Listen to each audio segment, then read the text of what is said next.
de miséricorde que je vous propose de découvrir en cette année de la miséricorde dans ce rendez-vous des clés pour vivre. Cette semaine et la semaine prochaine, long parcours, beau parcours, parcours de conversion avec cette miséricorde qui est descendue dans la vie de Fabienne Guerrero. Bonjour Fabienne Guerrero. Bonjour Nathalie. Merci d'avoir accepté l'invitation pour porter sur les ondes de nos radios chrétiennes votre expérience. On peut parler d'expérience de miséricorde car il n'y a que la miséricorde dans ce parcours de conversion, car c'est un vrai retour pour vous. Et vous célébrez vos 20 ans de retour vers la maison du Père. C'était en 96. Alors avant de revoir un peu et de relire cette histoire de vie qui est la vôtre, si vous voulez bien, Fabienne Guerrero, je vous propose de plonger dans un des très beaux sacrements que l'Église catholique propose à tous les baptisés catholiques, fervents, pratiquants. Ce sacrement, et on est dans le temps de la miséricorde, ce sacrement de l'amour appelé le sacrement de la confession. Et c'est l'introduction et c'est le début. Ok. Qu'est-ce que vous pouvez nous dire de ce très beau sacrement qui fait miséricorde aux pécheurs ? Eh bien, pour moi, ce sacrement de miséricorde, c'est vraiment le pardon du Père, le pardon du Fils, envers mon âme pécheresse. Moi, j'ai été particulièrement touchée par Jésus miséricordieux. Tellement touchée par lui qu'un jour, j'ai lu les écrits de Sainte Faustine. Et j'ai été touchée un jour, ça m'a amenée d'ailleurs à la confession, parce que Jésus lui a dit « Ma fille, quand tu t'approches de la Sainte Confession, de cette source de ma miséricorde, le sang et l'eau qui sont sortis de mon cœur se déversent sur ton âme et l'anoblissent. Chaque fois que tu te confesses, plonge-toi entièrement dans ma miséricorde avec grande confiance, pour que je puisse déverser en ton âme toutes les largesses de ma grâce. Quand tu vas te confesser, sache que c'est moi-même qui t'attends dans le confessionnal. Je me dissimule seulement derrière le prêtre, mais c'est moi seul qui agis dans l'âme. Ici, la misère de l'âme rencontre le Dieu de miséricorde. Dis aux âmes qu'à cette source de miséricorde, les âmes ne puisent qu'avec le vase de la confiance. Lorsque leur confiance sera grande, il n'y aura pas de borne à mes largesses. Les torrents de ma grâce inondent les âmes humbles. Sainte Faustine, qui a été canonisée sous le pontificat de Jean-Paul II, oui, qui recevait donc ce beau message de Jésus lui-même, oui, de la miséricorde. Et on sait combien cette miséricorde est déversée dans les cœurs et dans les âmes. C'est votre expérience, hein ? Absolument. Alors vous êtes tombé comment sur ce message de la miséricorde de Jésus à Sainte Faustine ? Eh bien, la providence de Dieu, on peut dire. On peut dire la providence divine. Ça, c'est vrai. Un jour, je suis tombée sur une image, l'image du Christ miséricordieux. Et quand j'ai vu cette image, j'ai vu ces rayons, les rayons qui partent du cœur du Christ. Alors, les deux rayons indiquent le sang et l'eau. Le rayon pâle signifie l'eau qui justifie les âmes, et le rayon rouge signifie le sang qui est la vie des âmes. Et j'étais particulièrement touchée par cette image parce que le Seigneur a dit que ces deux rayons jaillirent des entrailles de sa miséricorde, alors que son cœur agonisant sur la croix fut ouvert par la lance. Donc moi, quand j'ai vu cette image, c'est comme si elle m'a parlé. Et Jésus avait dit à Sœur Faustine que l'humanité ne trouverait la paix que quand elle se tournerait avec confiance vers sa miséricorde. Eh bien, quand j'ai vu cette image, j'ai été frappée d'un rayon de miséricorde. Mais vraiment frappée. Vous savez, un petit peu comme quand la foudre vous tombe dessus, je suis tombée amoureuse du Christ miséricordieux. Et alors j'ai voulu chercher un peu plus loin, rentrer un peu plus dans cette miséricorde, savoir un peu plus ce que cette image signifiait finalement pour mon âme, puisque je me sentais attirée, une attraction irrésistible envers l'image du Christ miséricordieux. Qu'est-ce que vous ressentiez en contemplant cette image de Jésus miséricordieux ? C'était de l'amour fou ? Mais c'était une attraction, comme si le Christ attirait mon âme vers lui, mais avec une attraction qui ne pouvait pas cesser. Alors il était inconnu jusqu'alors pour vous ? C'est une approche lointaine, ce Christ miséricordieux ? Alors inconnu, pas tout à fait, mais je dirais presque. Parce que j'ai été baptisée... Parce que vous revenez de loin. Hein. Oui. On va un peu relire, si vous voulez bien, pour rendre témoignage et pour glorifier le Seigneur aussi à travers, vous l'avez dit vous-même, votre vie de pécheresse. De grande pécheresse. Vous jetez à l'eau. Marie-Madeleine. Allez, on y va. C'est Marie-Madeleine. Hein. C'est Marie-Madeleine. S'il fallait faire court, on est dans ce premier entretien de la semaine. On vous retrouvera la semaine prochaine parce que ce parcours est un peu atypique. Vous revenez vraiment de loin.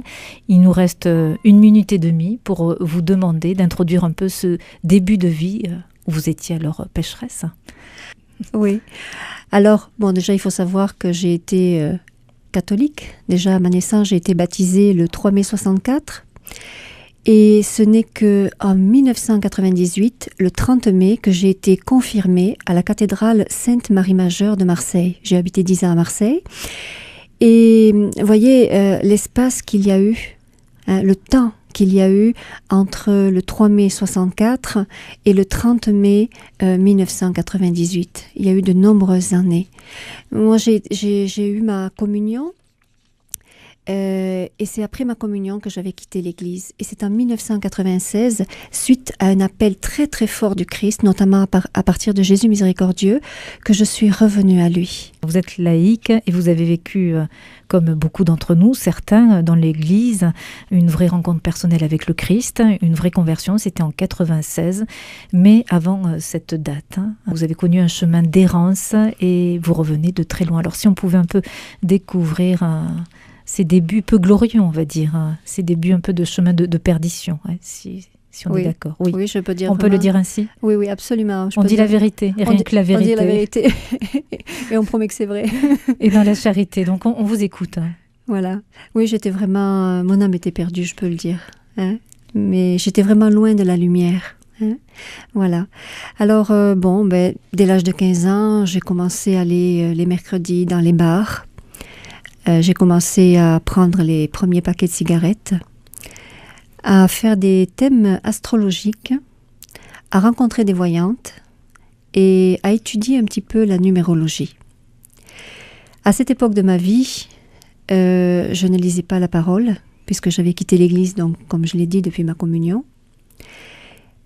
Et donc, je ne connaissais pas la parole de Dieu au Deutéronome 18:10 qui nous dit « On ne trouvera chez toi personne qui fait passer au feu son fils ou sa fille, qui pratique divination, incantation, mantique ou magie, personne qui use de charme, qui interroge les spectres et les devins, qui invoque les morts, car quiconque fait ces choses est en abomination à Yahvé ton Dieu. Et c'est à cause de ces abominations que Yahvé ton Dieu chasse ces nations devant toi. Tu seras sans tache vis-à-vis de Yahvé ton Dieu. » Mais cette parole, elle ne pouvait pas résonner dans mon cœur parce qu'à ce moment-là, j'étais dans l'errance complète. Et puis, vers 18 ans, j'ai commencé à aller dans les discothèques. Alors là, c'était l'alcool, les petits amis, donc la fornication, la drogue. J'ai commencé à fumer ce qu'on appelle du hashish, donc des drogues douces. Mais même si ces drogues sont douces, elles détruisent. Alors quand j'ai commencé la fornication, j'éprouvais une attirance très forte pour les hommes. Et je ne savais pas, à ce moment-là, que la parole de Dieu nous dit « œuvre de chair ne fera qu'en mariage seulement ». Moi, je ne savais pas que pour la procréation, pour s'unir avec un homme, il fallait être marié sacramentellement. Donc, j'ai eu comme ça plein d'aventures. Et c'est dans une discothèque que j'ai rencontré mon premier concubin, qui s'appelait Denis. Nous avons vécu ensemble de l'âge de 22 ans à l'âge de 26 ans. Et puis, vous avez vécu 4 ans de concubinage. Voilà, 4 ans complets de concubinage. C'est un peu dans l'air du temps aujourd'hui, le concubinage. Oui, c'est vrai. Rappelons que c'est un péché mortel aussi, le concubinage. Oui.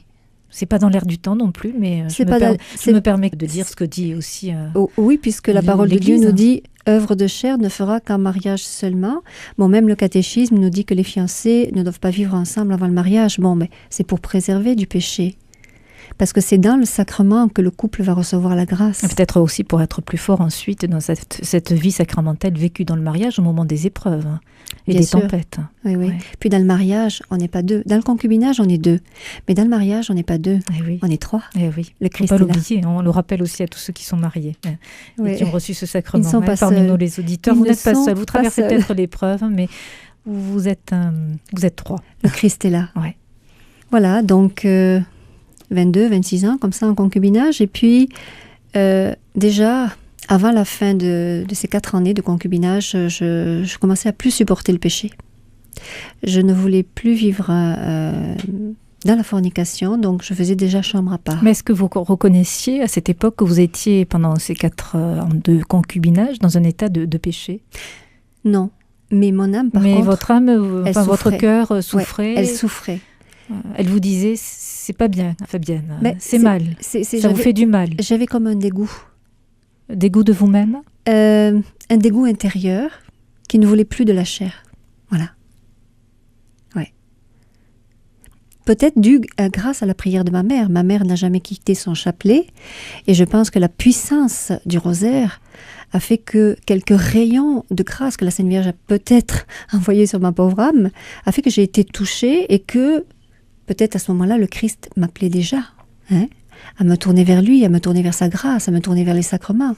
Mais à ce moment-là... C'était pas encore le moment. C'était pas encore le moment, vous voyez. Donc vous avez rompu, Alors j'ai rompu, stoppé cette relation. Voilà, j'étais du côté de Toulon. Et puis comme je travaillais sur Marseille, eh bien j'ai déménagé. Et voilà que 4 ans plus tard, je rencontre celui qui est devenu mon mari. Donc à l'âge de 30 ans, nous nous sommes rencontrés dans l'ordre de la Rose-Croix à Morques, dans une loge, la loge Aroëris à Alors Marseille. 2 mots sur les Rose-Croix. Alors, la Rose-Croix, je faisais partie de la Morque. La Morque veut dire ancien et mystique ordre de la Rose-Croix. Les enseignements sont complètement incompatibles avec la doctrine catholique. Pourquoi? Eh bien, parce que l'enseignement qui est dispensé dans l'ordre de la Rose-Croix va totalement à l'opposé de ce qu'on enseigne dans le catéchisme. Par exemple, on nous enseigne la réincarnation ou d'autres sujets, peut-être on va y revenir tout à l'heure, mais donc des hérésies. Des hérésies qui n'ont rien à voir avec la doctrine. Et du coup, profonde incompatibilité avec l'Église catholique. Oui. Tout comme la franc-maçonnerie incompatible avec l'Église catholique. Oh, bien sûr, il reste interdit aux catholiques de s'inscrire dans les associations maçonniques. Ça, c'est la Congrégation pour la doctrine de la foi.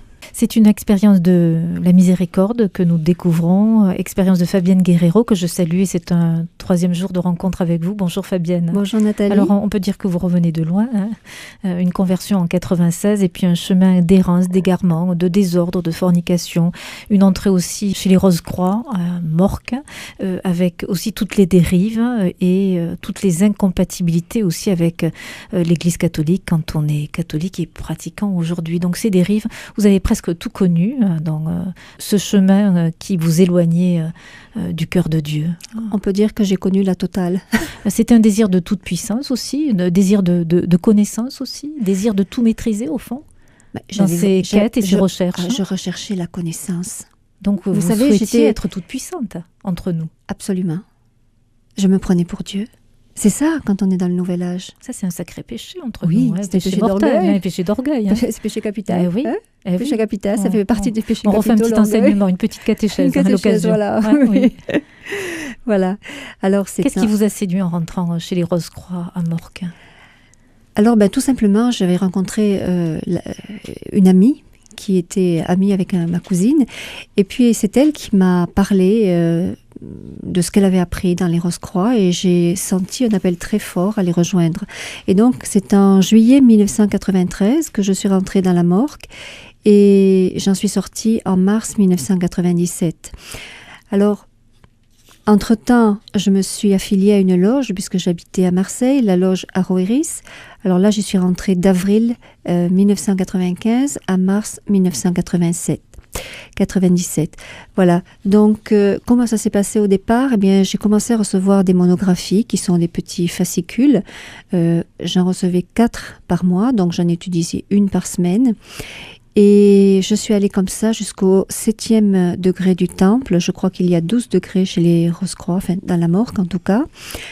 Et j'ai étudié... Donc ce 7e degré correspond, je dirais, à quel pouvoir? On peut parler de pouvoir aussi, on parle de toute puissance On a aussi. des pouvoirs, mais finalement, on n'a rien, quoi. On n'a rien, parce que le pouvoir, c'est l'autre, c'est l'ennemi. Ouais, c'est l'ennemi, c'est celui qui est nommé dans la Bible comme le diable, le c'est démon. Ça, oui, voilà, ou encore mener le 666, il est Tout appelé 666 dans l'Apocalypse. Voilà, donc c'est dans cet ordre que j'ai étudié différentes disciplines, comme le corps psychique de l'homme, le voyage astral, l'aura humaine, les chakras, les mantras. Je vais revenir un petit peu dessus si vous voulez bien. En ce qui concerne le corps psychique de l'homme, je peux expliquer en 2-3 mots que le corps intermédiaire entre le corps physique et la partie spirituelle de l'être humain est ce qu'on appelle le corps psychique. Ensuite, j'ai pratiqué ce qu'on appelle l'ouverture des chakras. Alors, est-ce que vous pouvez nous expliquer, pour les auditeurs qui ne pratiquent peut-être pas cette ouverture des chakras, incompatible avec l'Église catholique? Totalement incompatible. Quelles sont les conséquences de ces ouvertures et pourquoi y a-t-il ouverture des chakras? Alors, quand il y a ouverture des chakras, bon, déjà, il faut savoir ce que sont les chakras. Les chakras, ce sont comme des roues. Si vous voulez, des centres, ce sont des centres spirituels. D'énergie un peu. Voilà, ou des points de jonction de canaux d'énergie. On appelle ça les nadis. Et ils sont issus d'une conception du Kundalini Yoga, qui est d'ailleurs très très dangereux, puisqu'il y a beaucoup de gens qui deviennent fous avec ce genre de yoga. Et donc, ces points de jonction peuvent être localisés dans le corps humain.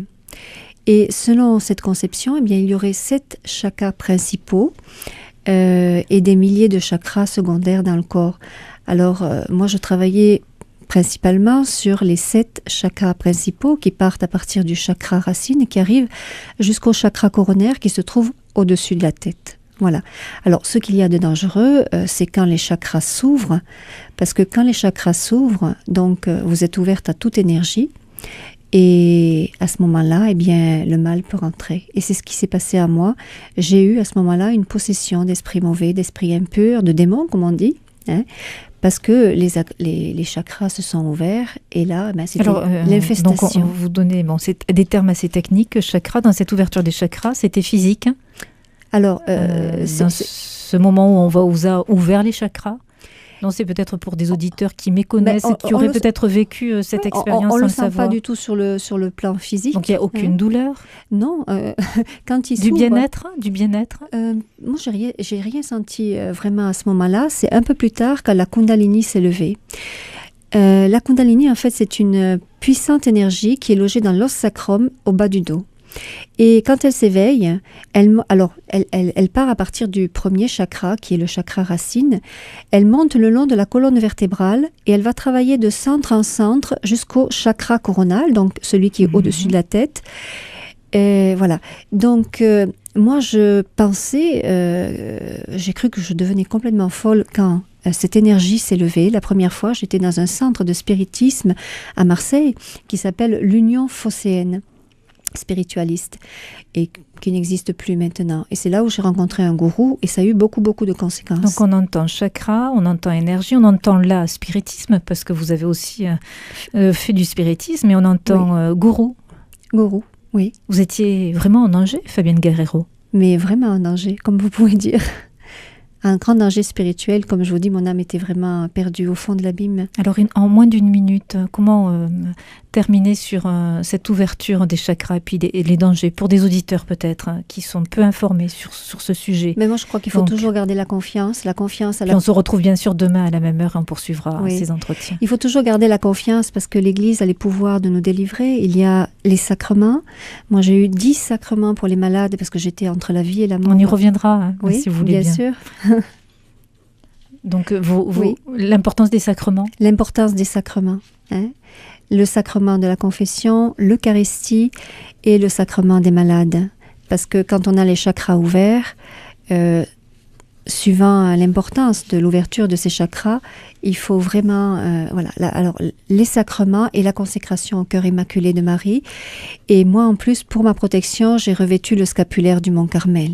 Alors, on revient sur ce chemin d'errance qui vous a conduit du côté de tout ce qui est ésotérique, occultisme, et c'est un retour sur, et vous allez nous expliquer, un petit enseignement sur les méfaits aussi des mantras, de l'aura et des voyages astro. Ça fait partie du nouvel âge, et c'est incompatible, on est bien d'accord avec l'Église catholique. Bien sûr, complètement incompatible. Alors, quels sont les dangers, Fabienne?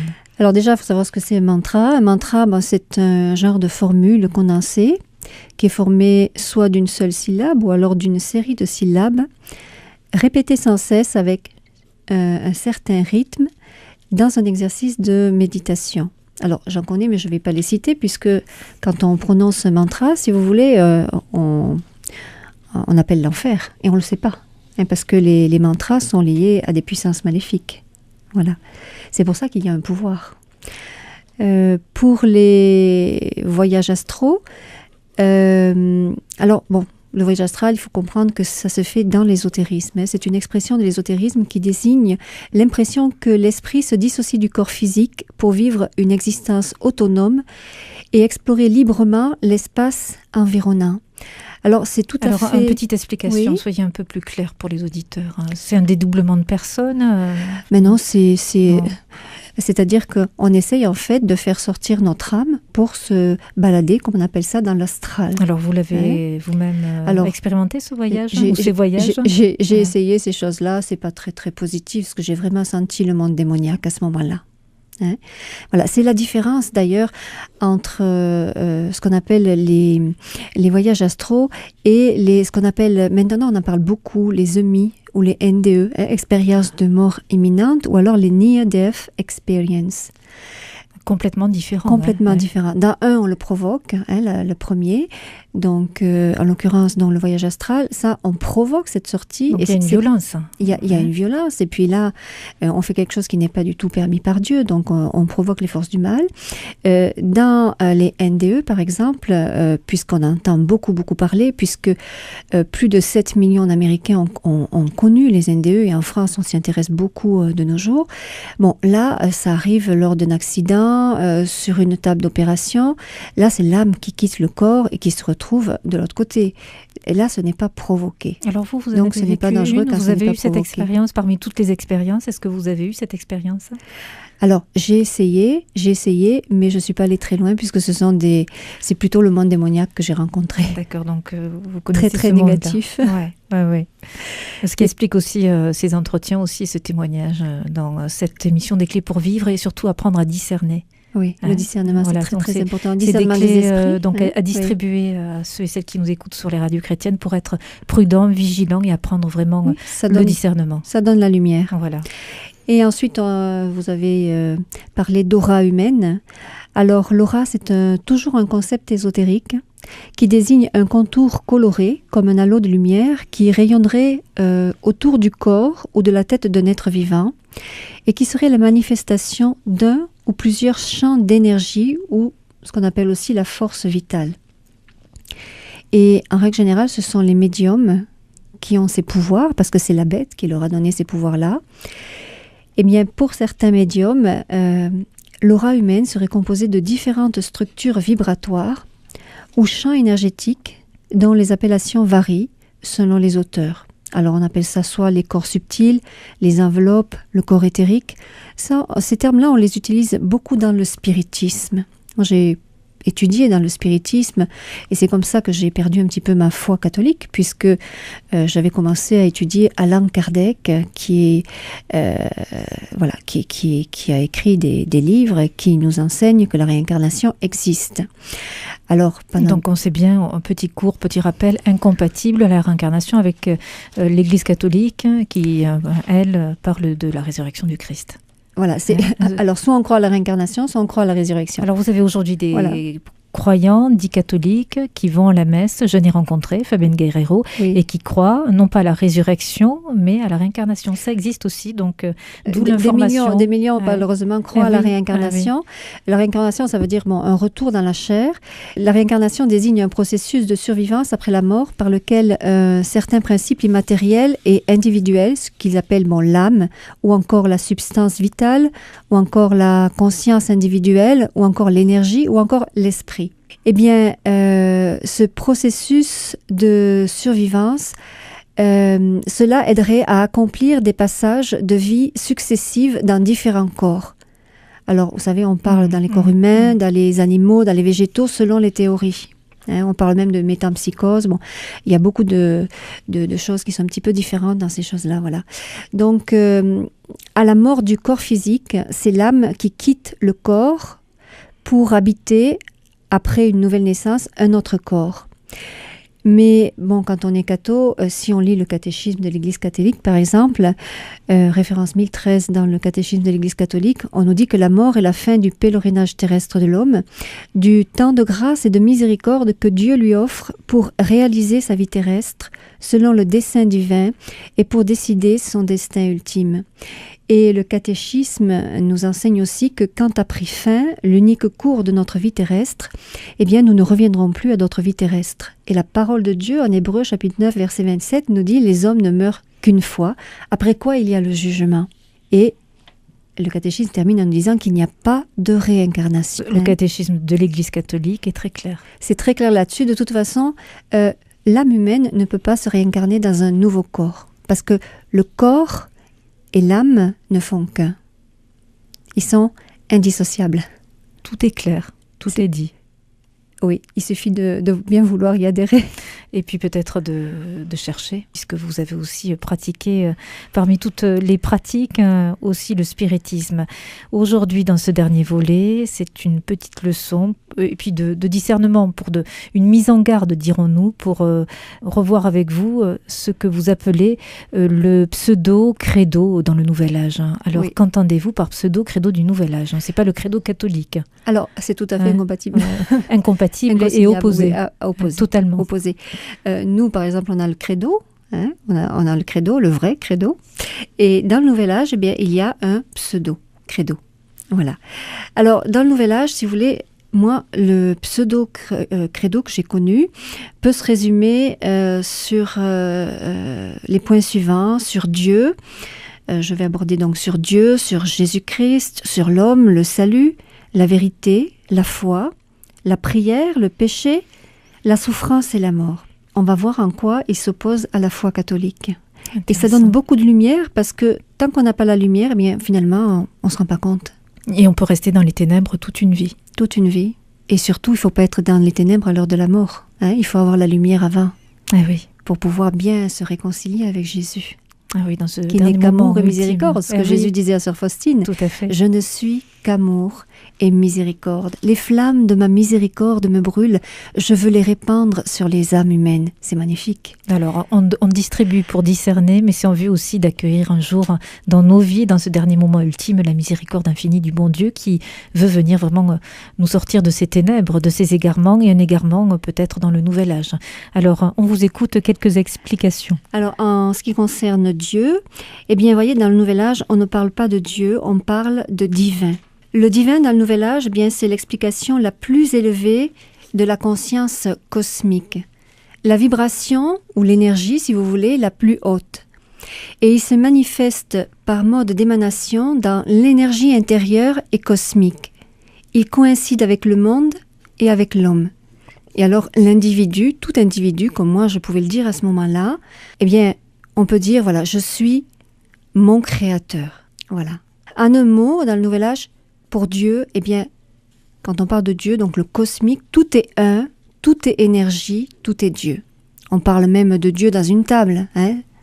Dieu est en tout, le panthéisme.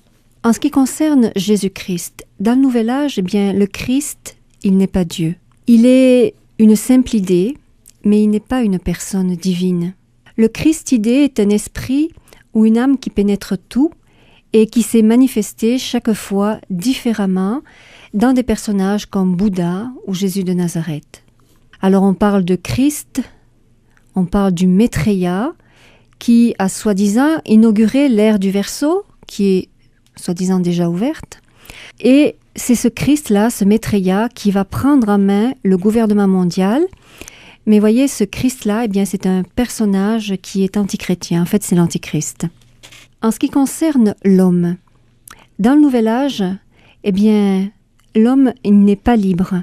il n'est pas responsable ni capable d'entrer en relation et en dialogue et en alliance aussi avec un Dieu personnel comme Jésus-Christ. Dans le Nouvel Âge, l'homme est une simple vague de l'océan cosmique, une partie du grand tout qui est quand même consciente. Donc, il est noyé dans... Oui, voilà, il est noyé, c'est ça. Oui. Et en l'homme se fait alors la rencontre de la matière et de l'esprit. Et en renversant Dieu, eh bien, l'homme se retrouve. On a parlé aussi du salut, ce qu'on appelle, nous, dans l'Église catholique, le salut éternel de notre âme. Eh bien, dans le Nouvel Âge, le salut, c'est tout à fait différent. Le salut de l'homme consiste à la connaissance expérimentale de sa propre nature divine. La connaissance est alors à rechercher du côté de la gnose et de l'ésotérisme. Et le but ultime de la démarche spirituelle est sa réalisation personnelle par l'illumination intérieure, par les renaissances, par la maîtrise de soi, éventuellement par l'acquisition de pouvoir, ce qui a été mon cas.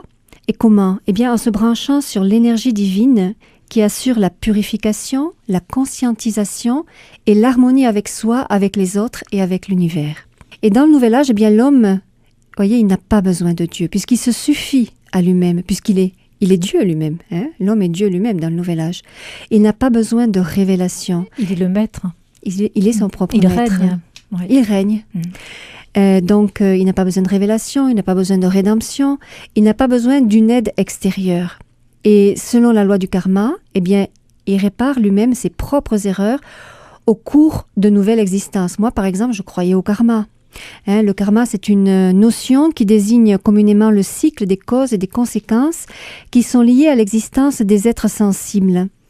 Il est, si vous voulez, la somme de ce qu'un individu a fait ou est en train de faire ou encore fera. Pour ce qui concerne la vérité dans le Nouvel Âge, eh bien, la vérité, c'est ce que tu crois, ce qui est bon pour toi, c'est cela la vérité. Vous voyez, il n'y a pas vraiment une recherche comme dans l'enseignement chrétien. En ce qui concerne la foi, eh bien, qu'est-ce que c'est que croire dans le Nouvel Âge ? C'est simplement une forme d'expérience de soi.